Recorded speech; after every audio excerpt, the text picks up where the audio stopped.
नमस्कार। Doctor Krunal Joshi digital platform पर मैं सभी आत्मीय जनों का स्वागत करता हूं। आज चर्चा करेंगे पुरुषोत्तम मास के बारे में। पुरुषोत्तम मास का प्राचीन नाम था मल मास। एक बार हुआ ऐसा कि भगवान नारायण गोलोक में विराजमान थे। भगवान नारायण के दो स्वरूप है। वैकुंठ में भगवान विष्णु के स्वरूप में विराजते हैं, तो गोलोक में भगवान श्री कृष्ण के स्वरूप में विराजते हैं। और वो भगवान कैसे हैं? कोटि कंदर्प लावण्यम लीला धाम मनोरमम द्विभुजम मुरली हस्तम सस्मितम पीतवाससम। गोलोक में मलमास आया और मलमास भगवान के आगे रोने लगा। भगवान को मलमास ने शिकायत की। शिकायत ऐसी की कि भाई, मैं तो एक ऐसा मास हूं कि मेरे महीने में कोई शुभ कार्य होता ही नहीं, मैं तो अशुभ माना गया हूं। ऐसी शिकायत भगवान को की और रोए। तो भगवान नारायण ऐसे है कि वो किसी के आंसू देख नहीं पाते। तो मलमास को कहा कि आप शांत हो जाओ, हम आपको वचन देते हैं, हम आपको वरदान देते हैं कि आपके मास में भले ही शुभ कार्य न हो, किंतु आपके मास में सत्संग होगा। और आज से आपका नाम मलमास नहीं है, मैं नया नाम देता हूं। आज से आपका नाम है पुरुषोत्तम मास। तो ये मलमास कितना भाग्यशाली है कि भगवान ने इनको अपना नाम दिया कि आज से मेरा नाम मैं आपको देता हूं। और पुरुषोत्तम मास में जो भी व्यक्ति भजन करेगा, स्मरण करेगा और निष्काम कर्म यानी जो कर्म भगवान के लिए है, भगवान प्रीत्यर्थ जो भी व्यक्ति कर्म करेगा, इनको भगवत कृपा प्राप्त होगी, भक्ति प्राप्त होगी। तो ये भक्ति का मास है पुरुषोत्तम मास। हमारे पुण्य तप को बढ़ाने के लिए, हमारा तप भी बढ़ता है और पुण्य भी बढ़ता है। तो पुण्य को बढ़ाने के लिए ये पुरुषोत्तम मास का व्रत रखना चाहिए।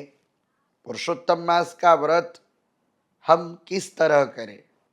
तो व्रत की पद्धति ऐसी है कि चाहे हम घर में हो या कोई भी तीर्थ क्षेत्र में हो, तो हम हमारे घर पर दिया जलाए, अखंड दीप हो सके तो रखें और भगवान का पूजन, षोडशोपचार पूजन हम कर सकते हैं। तो पूजन के लिए पुरुष सूक्त से भी हम भगवान विष्णु का अभिषेक कर सकते हैं। यदि पुरुष सूक्त न कर सके तो विष्णु सहस्त्र नाम, इनके पाठ का भी हम आयोजन कर सकते हैं, स्मरण कर सकते हैं। विष्णु सहस्त्र नाम पाठ हम करें तो ये सब हम पुरुषोत्तम मास में करेंगे तो भगवान की विशेष कृपा दृष्टि होगी। और ये भी कुछ न कर सके तो द्वादशाक्षर मंत्र है, ओम नमो भगवते वासुदेवाय। ये द्वादशाक्षर मंत्र का जितना हो सके इतना हम जप करें, भगवान का स्मरण करें। तो ये सब कार्य पुरुषोत्तम मास में होते हैं। फिर भगवान की विशेष कृपा दृष्टि के लिए पुरुषोत्तम मास में हमको सत्संग सुनना चाहिए। चाहे हम श्रीमद् भागवत जी की कथा सुने, शिव महापुराण की भी कथा सुन सकते हैं, कोई भी शास्त्र हम पुरुषोत्तम मास में सुन सकते हैं। फिर हम दान कौन कौन से कर सकते हैं?